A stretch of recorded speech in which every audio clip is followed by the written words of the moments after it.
Bienvenue sur la chaîne Azami Résumé. Ceci est mon récapitulatif pour l'anime. Course libre au-delà de la fin du voyage. Si vous aimez mes résumés, pensez à vous abonner. L'histoire commence alors qu'un groupe d'aventuriers fait son retour triomphal dans la capitale royale. Un membre nommé Himmel surprend les autres en déclarant qu'ils devront chercher du travail une fois de retour. Il explique qu'ils ont vaincu le roi démon, mais que leur aventure n'est pas terminée et qu'ils ont toute la vie devant eux. Un autre membre nommé Athé déclare qu'il aimerait quelque chose où il pourrait boire au travail, mais Himmel souligne qu'il est prêtre et qu'ils rient tous bien de son alcoolisme. Himmel se tourne alors vers leur mage Frieren et lui rappelle que sa vie sera sûrement beaucoup plus longue que ce que les autres pourraient imaginer. Le groupe fait enfin son retour dans la capitale royale où il est célébré. Le roi les remercie d'avoir vaincu le roi démon et déclare que leur monde peut maintenant entrer dans une ère de paix. La nuit, Himmel explique que le roi va ériger des statues d'eux, mais il craint qu'il ne puisse pas recréer sa beauté. Frieren est ennuyé car le roi ne leur a donné que 10 pièces de cuivre lorsqu'ils sont partis à l'aventure, mais les prêtres alcooliques s'en moquent car ils reçoivent des boissons gratuites pour la nuit. Le groupe discute ensuite de la fin de leur longue aventure après 10 ans. Ils se souviennent du jour de leur départ. Himmel et Ezen ont failli être exécutés pour avoir parlé grossièrement au roi. Ils trouvent aussi hilarant que Athé ait parfois trop la gueule de bois pour faire quoi que ce soit. Frieren souligne qu'elle était exceptionnelle tout le temps, mais les autres lui rappellent comment ils ont envisagé de la laisser derrière eux lorsqu'un imitateur a essayé de la manger une fois. Himmel souligne à quel point leur temps ensemble était amusant et incroyable, mais Frieren déclare que ce n'était que 10 ans. Les autres expliquent combien de temps cela fait réellement et Himmel souligne à quel point Athé est devenu un vieil homme au cours de l'aventure. La pluie de météores de l'air qui se produit une fois tous les 50 ans commence, ils pensent que c'est parfait pour marquer le début d'une ère de paix. Frieren déclare qu'elle connaît un endroit où ils peuvent être vus plus clairement, et déclare qu'elle les emmènera dans 50 ans. Le lendemain, Frieren lui dit au revoir alors qu'elle part pour continuer à collecter des sorts. Elle prévoit de voyager dans les terres centrales pendant les 100 prochaines années environ, mais déclare qu'elle s'arrêtera de temps en temps. Les autres ne peuvent pas comprendre à quoi ressemble le fait d'être un elfe, car 50 ou même 100 ans ne lui semble rien. Plusieurs années s'écoulent alors au cours de son voyage. Elle arrive dans un magasin où elle est déçue d'apprendre qu'ils n'ont pas de corne de dragon de l'ombre dont elle a besoin pour invoquer. Elle se souvient qu'Himmel a toujours la corne qu'ils ont obtenue au château du roi démon et décide d'aller lui rendre visite. Frieren retourne dans la capitale, mais est choqué de voir à quel point Himmel a changé depuis qu'il est maintenant un petit vieil homme ratatiné. Il pense qu'il est encore très beau et est étonné de voir que Frieren est exactement le même. Himmel l'emmène à la corne du dragon de l'ombre qui dégage une aura maléfique depuis tout ce temps.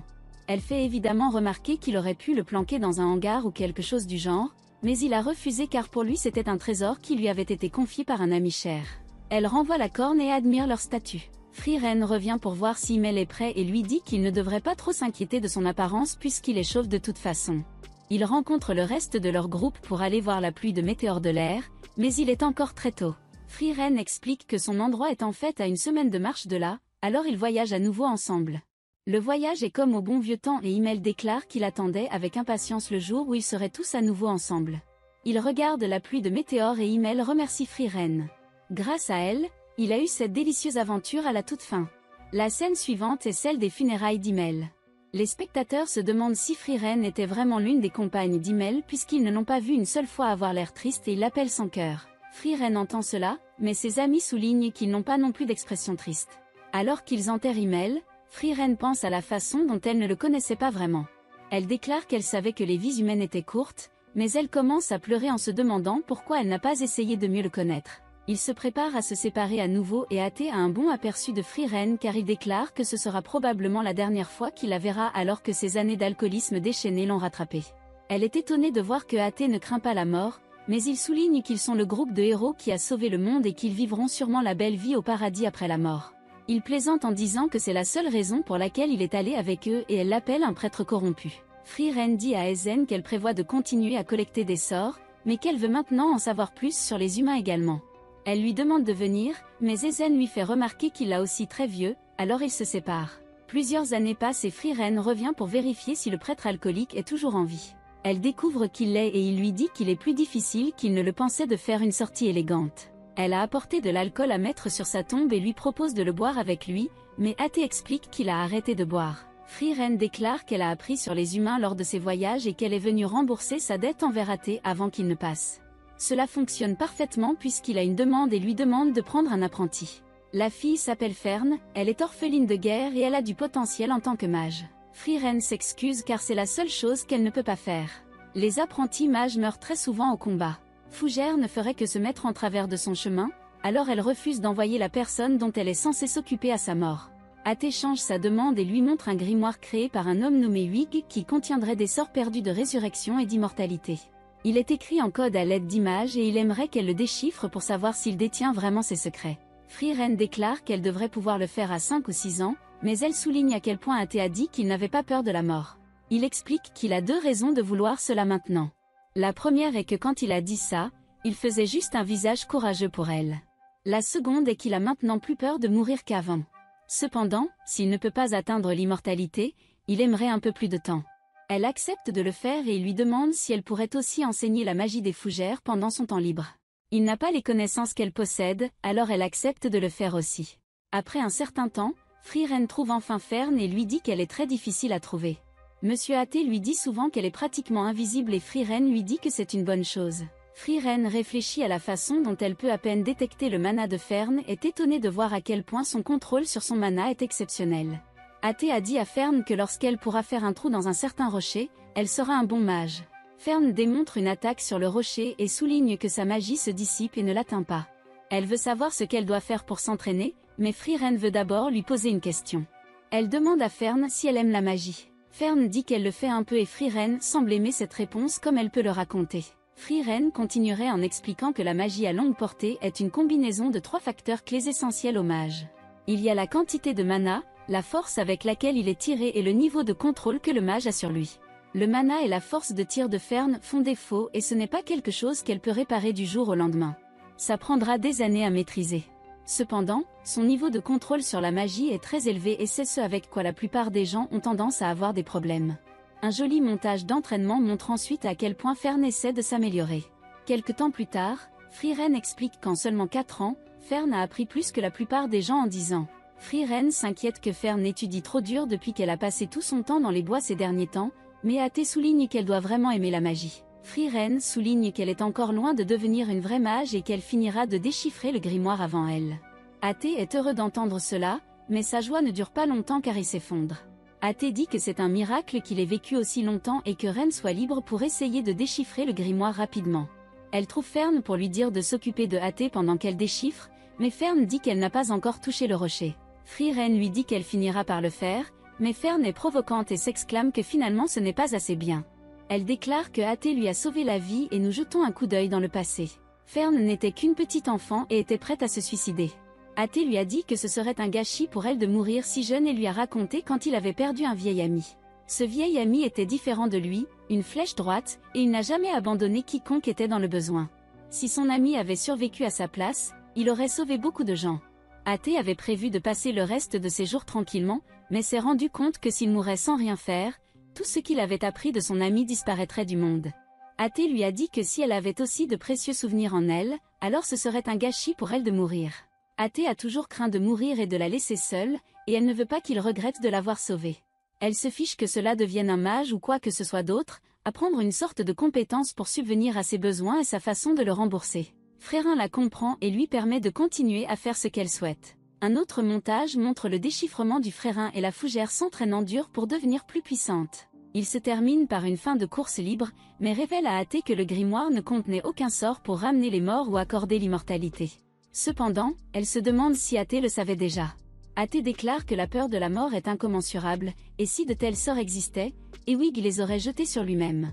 Elle se demande pourquoi il lui a demandé de le déchiffrer, mais il veut seulement connaître les progrès de Fern. Frieren explique que Fern peut encore s'améliorer dans certains domaines, mais il ne serait pas faux de l'appeler une vraie mage. Athée est heureuse d'entendre cela et dit à Frieren que Fern ne se mettra pas sur son chemin maintenant. Frieren se rend compte maintenant qu'il l'a amené à entraîner Fern jusqu'à ce qu'elle soit assez puissante pour être prise en apprentissage. Athée veut qu'ils partent ensemble cette nuit-là.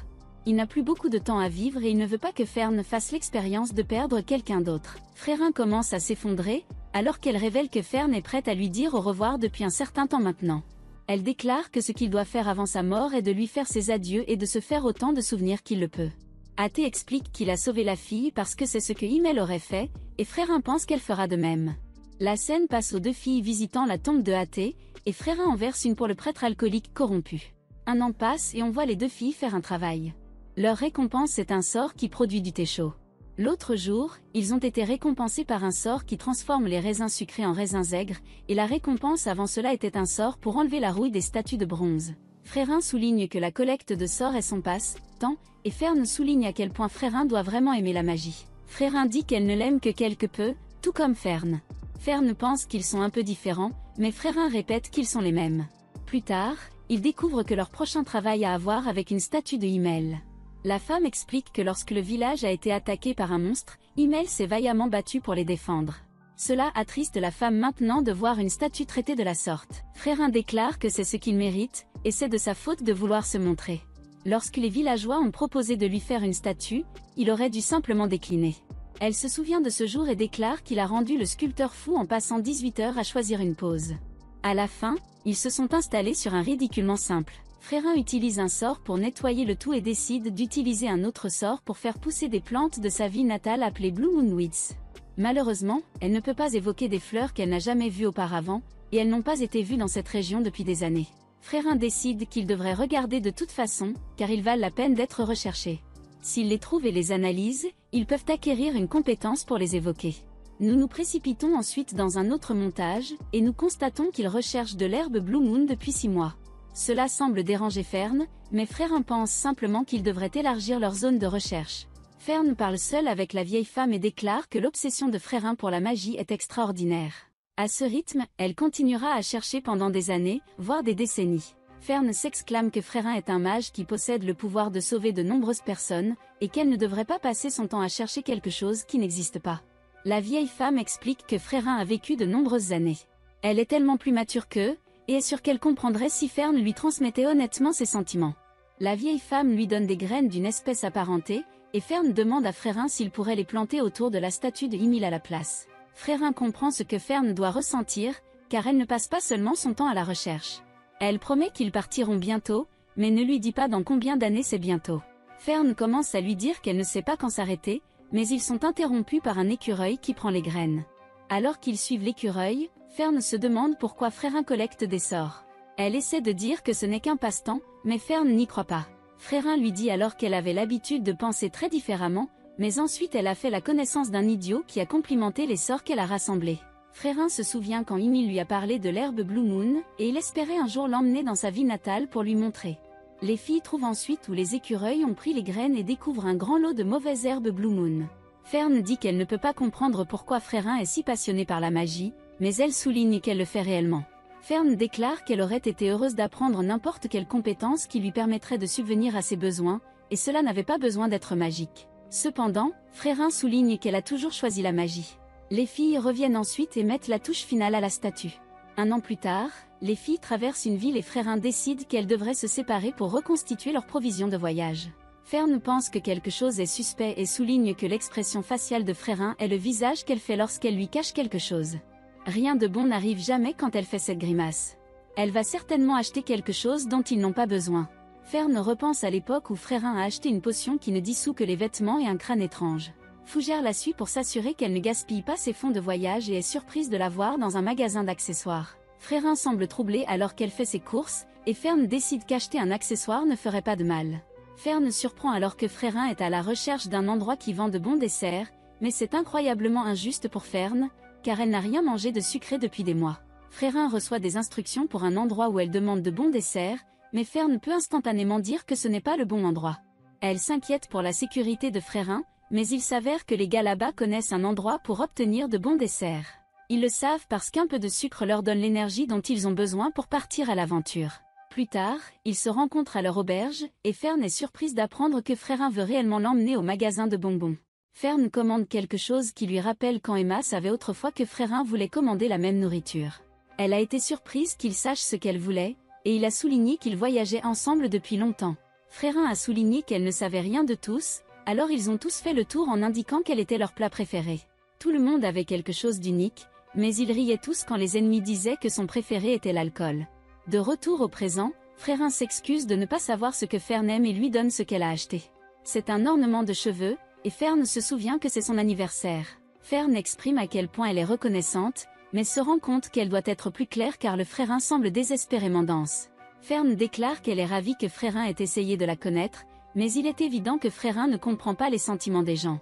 Plus tard, Fern se demande si leur voyage a un but. Frérin déclare qu'il n'y en a pas de particulier, et elle ne fait que satisfaire son désir de collecter des sorts. Cependant, dans la mesure du possible, elle aime retracer les aventures qu'elle a eues avec Emma et les autres avant que tous les signes d'eux ne disparaissent. Elle ne sait pas si c'est vraiment important pour elle, alors elle essaie de comprendre ça. Frérin fait remarquer que Fern est finalement devenue plus grande qu'elle, et Fern déclare qu'elle pourrait même être sa sœur aînée. Quelque temps plus tard, il teste les capacités de Fern, et Frérin remarque qu'elle s'est habituée à lancer des sorts défensifs. L'attaque de Frérin passe, et elle explique qu'elle visait les lacunes de ses défenses. Si ça avait été une vraie bataille, Fern serait morte. Ils ne sont pas terminés, alors Frérin continue de tester ses capacités. Par la suite, Frérin explique que la magie défensive est puissante, mais qu'elle épuise rapidement le mana. Fougère épuisera sa réserve de mana en quelques secondes si elle essaie de la maintenir sur une grande surface. Cependant, Fern apprend vite et se rend compte que la meilleure option est de la lancer dans certains endroits au moment de l'impact. Fern souligne qu'ils n'ont pratiqué que de la magie défensive, et Frérin explique que c'est parce que cela améliore directement ses chances de survie. Ils arrivent dans un village où Frérin voulait aller, mais elle déclare étonnamment qu'ils ne sont pas là pour collecter des sorts étranges cette fois. Frérin est surpris de voir qu'un homme la reconnaît. Il sait qu'elle est là pour voir l'endroit où quelqu'un nommé Kual est scellé. L'homme explique à Fern que Kual est le sage aîné de la corruption.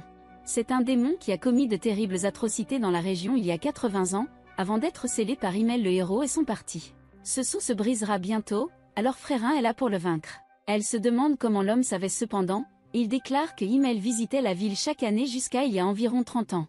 Il vérifiait apparemment l'état du sceau. Himmel avait l'habitude de parler de course libre, et il appelait sans cœur pour ne pas l'avoir surveillée. Il a dit au vieil homme cependant qu'elle n'était pas si sans cœur qu'elle laisserait le village à son sort, et qu'elle viendrait quand le sceau serait sur le point de se briser. Ils arrivent au sceau où Frérin détermine qu'il est devenu plutôt instable. Elle décide qu'elle dissipera le sceau le lendemain et s'occupera de Kual ensuite. Cette nuit-là, Frérin explique que c'est elle qui a scellé Kual parce qu'il était tout simplement trop fort. Elle ne pouvait pas le battre. Même parmi les forces du roi démon, Kual était un mage exceptionnel. Il a développé le premier sort perçant de l'histoire, qu'il a appelé Zoltrak. Il transperçait non seulement les sorts défensifs, mais aussi la résistance magique de l'armure. Il a directement ciblé et détruit le corps. On dit que dans cette région, 40% des aventuriers et 17% des mages ont été tués par Zoltrak. Cependant, elle révèle que cela s'est retourné contre lui. Elle n'explique pas car elle le saura de toute façon le lendemain et décide qu'ils ont besoin de dormir un peu. Le lendemain, Frérin se prépare à dissiper le sceau et dit à Frérin de se préparer. Ça se passe comme prévu et Kual accueille Frérin. Elle explique que cela fait 80 ans qu'il a été scellé. Il pose des questions sur le roi démon et devient furieux quand elle lui dit qu'ils l'ont tué. Kual prépare une attaque pour se venger, mais Fern parvient à l'arrêter avec sa barrière. Kual est étonné de voir que son sort de Zoltrak a été bloqué et détermine que le sort défensif du sien doit être puissant. Fern est cependant complètement confuse car elle souligne que l'attaque qu'il a utilisée n'était qu'une magie offensive ordinaire. Frérin dit à Kual que sa magie était tout simplement trop puissante et explique pourquoi cela s'est retourné contre lui. Après qu'il ait été enfermé, des mages à travers le pays ont étudié et analysé Zoltrak. En quelques années à peine, Zoltrak a été incorporé dans le système magique de l'humanité et de nouveaux sorts défensifs puissants ont été développés. La résistance magique offerte par l'équipement s'est également considérablement améliorée depuis lors, ce qui fait que Zoltrak ne tue plus la magie. Maintenant, c'est juste de la magie offensive ordinaire. 80 ans, c'est assez long pour les humains. Elle dit à Kual que s'il ne résiste pas, elle rendra sa mort indolore. Kual réfléchit à tout et analyse le sort défensif utilisé par Fern. Il souligne comment il s'accorde à la magie offensive et disperse son pouvoir. Il se rend compte que c'est un sort complexe et qu'il doit consommer beaucoup de mana. Les filles doivent être sur leur garde car Kual a compris la faiblesse de la magie défensive et Fern dit à Fern qu'elle sait quoi faire. Fern s'est entraînée à ce moment précis plusieurs fois, alors Fern commence magistralement à bloquer les attaques de Kual. Son attaque est implacable et il libère même un faisceau puissant. Fern parvient également à arrêter cela et Kual est surpris de voir que Fern peut voler. Il prépare une attaque contre elle, mais est instantanément choqué lorsque Fern utilise Zoltrak contre lui. Kual n'arrive pas à croire qu'elle a utilisé sa propre attaque et il est maintenant vaincu. Par la suite, le village les remercie de les avoir sauvés. Fern reconnaît le chapeau que l'homme porte et se souvient qu'il était le garçon étrange qu'elle a rencontré il y a de nombreuses années. Sa mémoire montre que le garçon s'est mal comporté et Himmel a prévu de défendre son honneur. Elle est heureuse de voir qu'il est toujours en vie et il déclare qu'il est reconnaissant d'avoir fait confiance aux paroles d'Himmel et d'attendre Fern. Par la suite, Fern déclare que les villageois ne la remerciaient pas vraiment, ils croyaient simplement en Himmel. Fern déclare qu'elle ne comprend pas exactement, mais elle pense qu'Himmel croyait en elle. Ces mots réchauffent clairement son cœur et Fern tapote Fern sur la tête comme Himmel la tapotait. Merci d'avoir regardé la partie 1 de ce récapitulatif, n'oubliez pas de vous abonner.